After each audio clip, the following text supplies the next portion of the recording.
जय हिंद दोस्तों, आप सभी का स्वागत है आपके अपने यूट्यूब चैनल एसजी स्टडी पे। आज से हम शुरू कर रहे हैं दोस्तों दिल्ली पुलिस के लिए कंप्यूटर की क्लास, जिसमें हम लोग करेंगे दोस्तों कंप्यूटर के 10 क्वेश्चन। और ये सारे के सारे जो क्वेश्चन हैं दोस्तों दिल्ली पुलिस 2020 के अंदर पूछे गए, यानी कि प्रीवियस ईयर के क्वेश्चन होने वाले हैं और पूरे अच्छे तरीके से समझाऊंगा।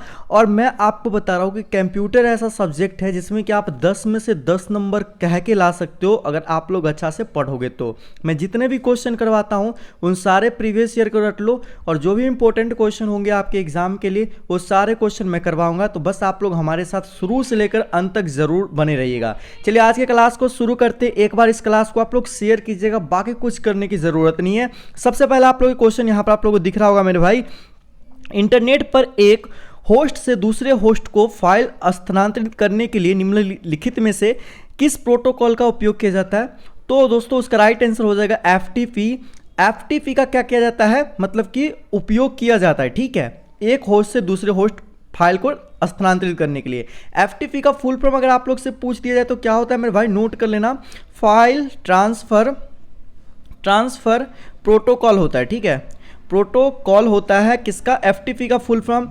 यूडीपी का अगर फुल फॉर्म आप लोग से पूछ ले मेरे भाई तो ये होता है इसका फुल फॉर्म यूजर डाटाग्राम, ठीक है, डाटाग्राम प्रोटोकॉल होता है, ठीक है, प्रोटोकॉल होता है, ये होता है यूडीपी का फुल फॉर्म। अगर आप लोग से पूछे मेरे भाई टीसीपी का फुल फॉर्म आपसे पूछे तो टीसीपी का फुल फॉर्म है ट्रांसमिशन, ठीक है, ट्रांसमिशन कंट्रोल प्रोटोकॉल होता है, ठीक है, प्रोटोकॉल हो जाएगा, ठीक है। वहीं आईपी की बात करते हैं, आईपी का अगर आप लोग से पूछे तो ये हो जाता है इंटरनेट प्रोटोकॉल।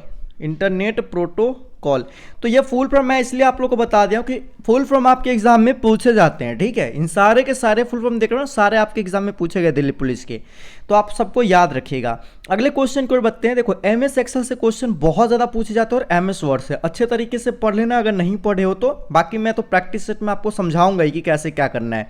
देखो एमएस एक्सेल में किसी सेल में फॉर्मूला आप लोग को दिया है, ठीक है, क्या है फॉर्मूला, यहां पर बराबर देके 16 का पावर आप लोग को दिया है, 2 के पावर ऐसे करके 3 दिया है, ठीक है, ये है आप लोग का क्वेश्चन। अब इसको सॉल्व करो, देखो 16 हो गया, ये हो जाएगा, ये भाग का साइन हो गया, ठीक है, 2 के पावर ये हो जाएगा 3, इसका कैप का मतलब होता है पावर, ठीक है।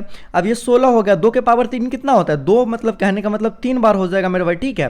कहने का मतलब हो गया ये हो गया 16, ठीक है, और ये हो जाएगा 2 दूनी 4 दूनी 8, 8 से काटोगे 8 दूनी 16, यानी कि राइट आंसर क्या हो जाएगा, ऑप्शन नंबर बी हो जाएगा, 2 हो जाएगा, इसका क्या हो जाएगा राइट आंसर। समझ गए कैसे सॉल्व करना है, जैसे मैथ बनाते हो ना इजीली उसी तरह से इसको भी सॉल्व करना है, कोई हार्ड नहीं है।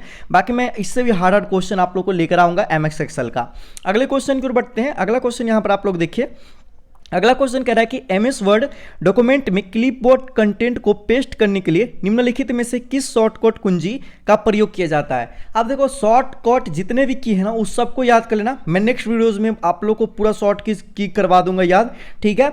अभी समझो कि यहां पर आप लोग से पूछा क्या है कि क्लिपबोर्ड में अगर किसी चीज को पेस्ट करते, तो अगर किसी चीज को पेस्ट करते तो शॉर्टकट की क्या करेंगे, Ctrl+V करते यूज। अब Ctrl+Z से क्या होता है, तो Ctrl+Z से मेरा भाई अंडो हो जाता है, ठीक है, क्या हो जाता है, अंडो हो जाता है। Ctrl+C से क्या होता है, तो Ctrl+C से मेरे भाई क्या हो जाता है, कॉपी हो जाता है। किसी चीज को कॉपी करते क्या, Ctrl+C दबाते तो कॉपी हो जाता है कोई चीज। Ctrl+X से क्या होता है मेरे भाई, तो Ctrl+X से कट होता है, ठीक है। तो इस सबको याद रखिएगा, जो भी शॉर्ट की है ना इसको बहुत इंपॉर्टेंट है और इस सबको आप लोग को मुंह पे याद रखना है। अगला सवाल की ओर बढ़ते हैं। अगला सवाल देखो क्या कह रहा है, इंटरनेट में प्रत्येक कंप्यूटर की पहचान करने के लिए निम्नलिखित में से किसका उपयोग किया जाता है। तो आईपी एड्रेस का उपयोग करते हैं, ठीक है। आईपी एड्रेस से हम क्या करते हैं, पहचान जाते हैं कि ये इंटरनेट में प्रत्येक कंप्यूटर की पहचान जो होता है आईपी एड्रेस से ही होता है, ठीक है। आईपी का फुल फॉर्म आप लोग को हम बता ही दिए हैं, तो आप लोग याद रखिएगा। अगला क्वेश्चन देखो 5 नंबर क्या कह रहा है कि एमएस एक्सेल में निम्नलिखित में से किस फीचर का उपयोग उसी रो या कॉलम के बगल के सेल के कंटेंट को तुरंत कॉपी और पेस्ट करने के लिए किया जाता है। तो फील्ड हैंडल होता है ना, फील्ड हैंडल, उसका उपयोग किया जाता है क्या मेरे भाई, उसी रो या कॉलम में बगल के सेल के कंटेंट को तुरंत कॉपी और पेस्ट करने के लिए। कॉपी और पेस्ट करने के लिए अगर पूछा जाए एमएस एक्सेल में किस मतलब कि रो या कॉलम के बगल का जो सेल होता है उसको क्या बोलते हैं, तो फील्ड हैंडल बोलते हैं, याद रखिएगा। अगला सवाल की ओर बढ़ते हैं। अगला सवाल देखो क्या कह रहा है, एमएस एक्सेल में टेक्स्ट की साइज टेक्स्ट की लाइन के ऊपर छोटे अक्षर अंकित करने के लिए निम्नलिखित में से किसका उपयोग किया जाता है? तो उसको कहते हैं सुपर स्क्रिप्ट। सुपर स्क्रिप्ट क्या होता है? जैसे कि देख लो x के पावर 0 हो गया, तो वही चीज बोल रहा है देखो कि एमएस वर्ड में टेक्स्ट, कोई भी टेक्स्ट हो गया, ठीक है, और ऊपर के अक्षर अंकित करने के लिए, ऊपर में कोई भी अक्षर अंकित करने के लिए किसका उपयोग करते हैं? तो इसको सुपर स्क्रिप्ट, या 4 के पावर 5 हो गया, या हो गया 5 के पावर x हो गया, ऊपर में जो भी चीज़ यूज करते हैं ना, इसी को बोलते हैं क्या मेरे भाई? सुपर स्क्रिप्ट बोलते हैं, ठीक है। अगर आपसे पूछा जाए सब स्क्रिप्ट क्या होता है, तो सब स्क्रिप्ट में क्या हो जाता है? जैसे 5 के पावर 6 नीचे अगर यूज करते हैं कोई भी चीज़ को, अगर आपको बोले टेक्स्ट की लाइन के ऊपर पूछ दिया, यहाँ पर अगर नीचे पूछ देता कि छोटे अक्षर में क्या होगा? नीचे, नीचे छोटे अक्षर में अंकित रहता है, उसको क्या बोलते हैं? तो उसको सब स्क्रिप्ट बोलते हैं। सुपर स्क्रिप्ट और सब स्क्रिप्ट में अब तो अब गलती नहीं होगा, कभी भी पूछे आप आराम से कर दोगे, ठीक है। अब चलिए अगला क्वेश्चन की ओर बढ़ते हैं। अगला क्वेश्चन यहां पर देखिए क्या कह रहा है, एमएस वर्ड में पैराग्राफ को सिलेक्ट करने के लिए निम्नलिखित में से किस शॉर्टकट का क्या किया जाता है? प्रयोग किया जाता है। तो आप पैराग्राफ को, अगर आप लोग को पूरा पैराग्राफ को अगर आप लोग को सिलेक्ट करना है, तो पैराग्राफ पर जाना है और उस पर कम से कम आप लोग को 3 बार क्लिक करना है। 3 बार जैसे ही क्लिक करोगे ना आप बटन, तो वो क्या हो जाएगा? पूरा पैराग्राफ सिलेक्ट हो जाएगा। तो यही शॉर्टकट की है। अगला क्वेश्चन को बढ़ते हैं 8 नंबर। 8 नंबर सवाल देखो, एमएस वर्ड 2007 से क्वेश्चन पूछ रहा है मेरे भाई, ठीक है। 2007 में डॉक्यूमेंट को खोलने और बंद करने के संदर्भ में निम्नलिखित में से कौन सा कथन जो है सत्य है? देखो यहां पर है कि डिफॉल्ट रूप से एमएस वर्ड डॉक्यूमेंट को खोलने पर इसमें कोई पेज नहीं खुलता है। एमएस वर्ड को खोलोगे मेरे भाई तो एक तो पेज रहता है, डिफॉल्ट रूप में रहता है कि नहीं? तो ये तो बात मतलब कि गलत है, कथन गलत बोल रहा है, ठीक है, बोला है। उसके बाद अगला क्वेश्चन देख लो, किसी डॉक्यूमेंट को बंद करने के लिए विंडो की ऊपरी दाएं यहां पर जो माइनस वाला चिन्ह दिख रहा है, तो इससे तो मिनिमाइज हो जाता है ना, इस पर टिपते हैं तो वो तो बंद थोड़ी होता है भाई, मिनिमाइज हो जाता है, फिर से हम उसको ला सकते हैं। अब देखो डॉक्यूमेंट को खोलने के लिए शॉर्टकट कुंजी Ctrl+F का उपयोग करते हैं। Ctrl+F का उपयोग थोड़ी होगा मेरे भाई, Ctrl+F तो होता है फाइंड होता है। क्या होता है? फाइंड होता है। इससे हम किसी चीज को खोजते हैं डॉक्यूमेंट के अंदर में, फाइंड क्लिक करके, और कोई वर्ड को खोजना होता है तो उससे खोजते हैं, तो ये तो गलत है। तो इसलिए सही हमारा क्या हो जाएगा मेरे भाई? ये ऑप्शन नंबर बी हो जाएगा। एक नई फाइल खोलने के लिए विंडोज बटन में न्यू पर क्लिक करेंगे, ठीक है, न्यू पर क्लिक करेंगे तो ये क्या होगा? एमएस वर्ड 2007 में डॉक्यूमेंट खोलने और बंद करने के संदर्भ में ये सही कथन होगा, ठीक है।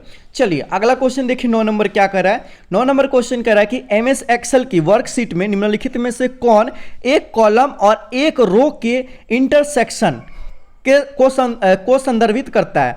अब देखो कि एक रो हो गया, ये ऐसे करके हम लोग का रो हो जाता है, और ऐसे करके हमारा क्या हो जाता है मेरे भाई? ये हमारा हो जाता है, ऐसे करके बनता है ना मेरे भाई, रो और कॉलम बनता है। तो ये जो हम लोग का जो ये आप देख रहे हो, इसी को हम लोग सेल बोलते हैं। इसको क्या बोलते हैं? रो और कॉलम जहाँ मिलता है, इधर और इधर मिले, इस वाले चीज़ को हमको लोग क्या बोलते हैं? उसको हम लोग सेल बोलते हैं, ठीक है। और इसी सेल के ऊपर में क्या होता है, यहाँ पर आप लोग देखोगे तो यहाँ पर फार्मूला बार होता है, ठीक है, जहाँ पे हम लोग फार्मूला लिखते हैं और जो भी जोड़ घटाव गुना भाग जो भी करना है, ये सब कुछ यहाँ पर लिखोगे फार्मूला, और यहाँ पर जिस रो में जिस कॉलम में करना है उसमें हो जाता है। तो ये चीज़ आप लोग समझ गए होगे अच्छे से, बाकी सब कुछ समझाऊंगा मेरे भाई, टेंशन मत लेना। देखो अगला क्वेश्चन क्या कह रहा है, निम्नलिखित में से कौन सा एक ईमेल सेवा प्रदाता सर्विस प्रोवाइडर नहीं है? तो देखो जीमेल से हम मेल को भेजते हैं मेरे भाई, ठीक है, ईमेल मतलब भेजता है, याहू से भी मेल हो जाता है, हॉटमेल से भी हो जाता है, लेकिन कूल मेल से क्या होता है? कुछ नहीं होता। कूल मेल बस नाम का कूल मेल है, ठीक है, इससे कुछ नहीं होता है। तो याद रखिएगा कि निम्नलिखित में कौन एक ईमेल सेवा प्रदाता नहीं है? तो ये कूल मेल नहीं है। बाकी जीमेल से भी आप भेज सकते हैं मेल, याहू मेल से भी भेज सकते हो, हॉटमेल से भी मेल को आप लोग भेज सकते हैं। आज टोटल 10 क्वेश्चन थे, ठीक है, 10 क्वेश्चन आप लोग को समझ में आया कि नहीं? एक एक चीज कमेंट सेक्शन में आप लोग जरूर हमको बताइएगा। इसका PDF आप लोग को हमारे टेलीग्राम चैनल SJ स्टडी पे मिल जाएगा, लिंक डिस्क्रिप्शन बॉक्स में दिया हूं, फटाफट से जाके ज्वाइन हो जाइए, सर्च करके भी आप लोग ज्वाइन हो सकते हैं। क्लास कैसा लगा अपना फीडबैक कमेंट सेक्शन जरूर दीजिएगा। अच्छा समझ में आ रहा है कि नहीं? एक एक बात बता रहा हूं। सो आप लोग को बहुत बच्चा को लग रहा होगा कि सर पहले ही आंसर दिया हुआ है। मेरे भाई ये दिल्ली पुलिस 2020 के ना जो आंसर की होता है वही मैं डाउनलोड कर रखा हूं, उसी से मैं आप लोग करवा रहा हूं। तो इसमें आंसर ऑलरेडी है, तो आंसर ऑलरेडी होने से थोड़ी होता है, उसको समझना भी है ना मेरे भाई। आप समझ रहे हो, वो चीज़ सबसे बड़ा मैटर करता है, ठीक है। तो आप समझ रहे हो, प्लस में याद भी हो रहा है, और सारे के सारे प्रीवियस ईयर के क्वेश्चन है, तो बहुत ज़्यादा बेनिफिट होगा आपको एग्जाम में, मैं 100% कह सकता हूँ मेरे भाई। बस मिलते हैं हम नेक्स्ट क्लास में फिर से। ये पार्ट 1 है, पार्ट 2 है, पार्ट 3 ऐसे करके एग्जाम तक पूरा प्रीवियस ईयर क्वेश्चन करवाऊंगा और इंपॉर्टेंट क्वेश्चन भी आप लोगों को करवाऊंगा। बस आप लोग हमारे साथ जुड़े रहिए, मजा आ जाएगा कसम से। मिलते हैं दोस्तों एक और नई वीडियो में, तब तक के लिए जय हिंद, वंदे मातरम।